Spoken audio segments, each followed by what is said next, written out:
खाड़ी देशों का तनाव अब एक बहुत ही नाजुक मोड़ पे पहुंच गया है और ऐसा लग रहा है कि ये थोड़ा एस्केलेट हो सकता है, यानी बढ़ सकता है।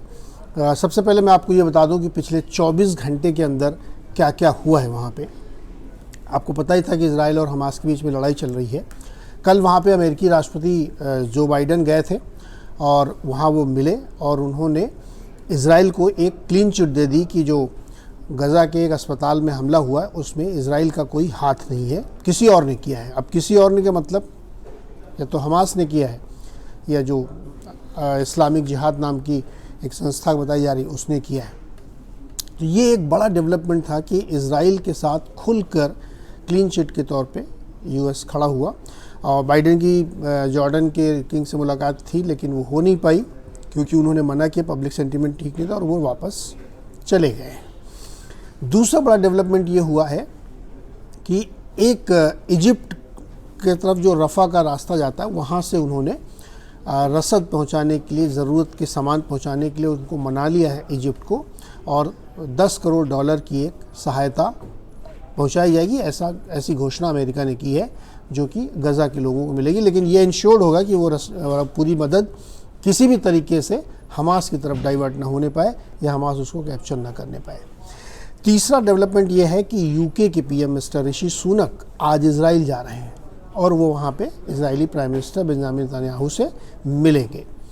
चौथा डेवलपमेंट ये है कि लेबनान की राजधानी जो बेरूत है वहाँ पे जो यूएस की एम्बेसी है वहाँ पे जो पैलेस्टीन या हमास के समर्थक हैं उन्होंने काफ़ी उत्पात मचाया है। कुछ छोटी मोटी वहाँ पे आगजनी की घटना की है और तोड़फोड़ की है, तो जिसकी वजह से पुलिस को काफ़ी मशक्क़त करनी पड़ी। और इसके रिस्पांस में अमेरिका ने जो अत्यावश्यक सेवा से जुड़े हुए नहीं लोग हैं एम्बेसी के, उनको देश छोड़ने के लिए कह दिया है। साथ ही लेबनान में लेवल 4 की एडवाइजरी जारी की है ट्रैवल की, और उसका मतलब ये होता है कि वहाँ ज़्यादा लोग ट्रैवल ना करें अगर ज़रूरी नहीं है तो, और जो लोग चाहें तो वापस भी आ सकते हैं। लेवल 4 की ट्रैवल एडवाइजरी यूएस ने लेबनान के लिए जारी की है। तो ये एक इंटरेस्टिंग बात है।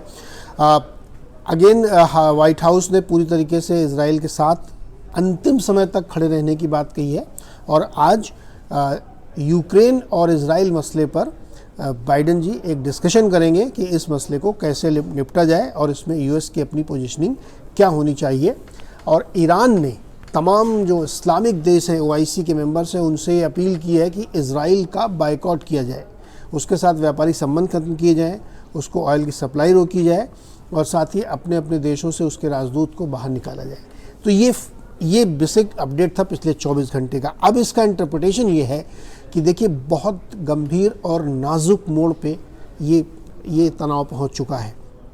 बहुत सारी अलग अलग थेरीज चल रही हैं, अपने अपने अनुमान और एनालिसिस चल रहे हैं, जिसको हम लोग कॉन्स्पिरेसी थेरी कई बार कह सकते हैं कि इसमें ईरान चाहता है कि बड़ा युद्ध हो जाए, फिर अमेरिका चाहता है कि अपनी धमक बनी रहे मिडिल ईस्ट में, सऊदी अरब इसमें कोई ख़ास रोल प्ले नहीं कर रहा है, कतर दोनों तरफ से खेल रहा है, वो अमेरिका का भी दोस्त है और वो दूसरी तरफ से पब्लिक सेंटीमेंट और इस्लामिक सेंटीमेंट को भी मैनेज कर रहा है।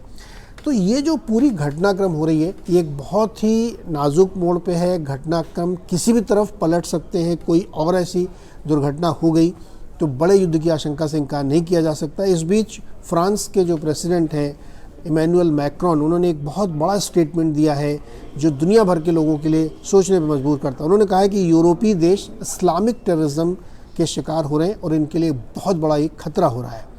अब इससे बहुत सारे लोग असहमति जता रहे हैं, लेकिन चूंकि प्रेसिडेंट ने ये बात कही है फ्रांस के, तो ये एक बहुत सीरियस इशू है।